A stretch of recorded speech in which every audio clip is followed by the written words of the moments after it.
Welcome to my YouTube channel, Dabs Cooking 81. Tara guys, magluto tayo.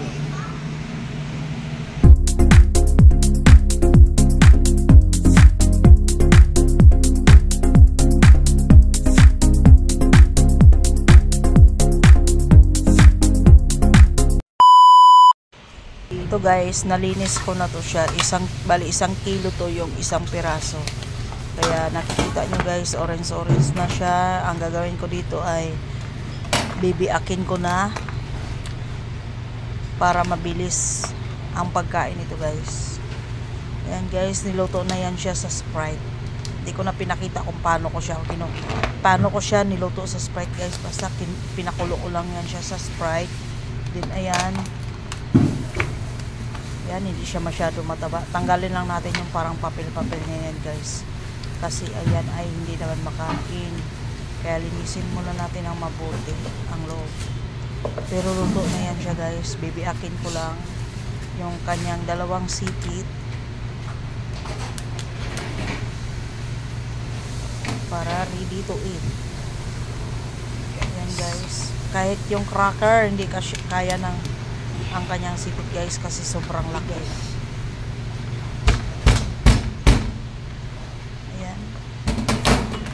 Ginamitan ko na yan siya ng pamukpok. Ayan guys. Pamukpok. Para lang mabasag yung kanyang sipit. Ayan. Pukpukin mo pa. Ayan guys. Ayan, nabasag na yung kanyang dalawang sipit.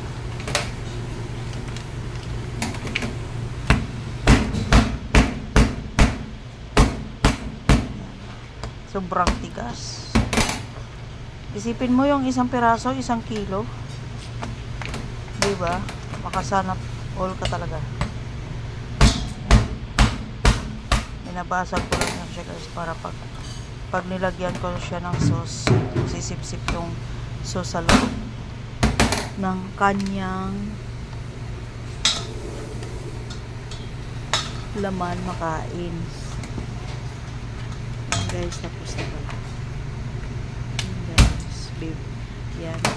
Atin lang yan, baby atin. Yan, ang taba. So, guys, init na natin yung ating alimango. Or crab. Ayan, mainit na yung pan. Nayos lang natin yan, guys, kasi bubuhusan ko pa yan siya ng sauce. Ayan, maraming laman. Yan, mainit na. Kuha lang natin guys, yan ang binuhos natin, alabar sauce yan guys, yung kanyang sauce, alabar sauce yung ginamit natin, kunting kulo lang, masarap na, masarap na yan guys. Bali 500 grams na alabar sauce pala yung i-add ko lang dito para sa sauce nya. Masarap ito guys. Isang tao lang din ang kakain. Mix lang natin para masiksik ang kanyang sauce.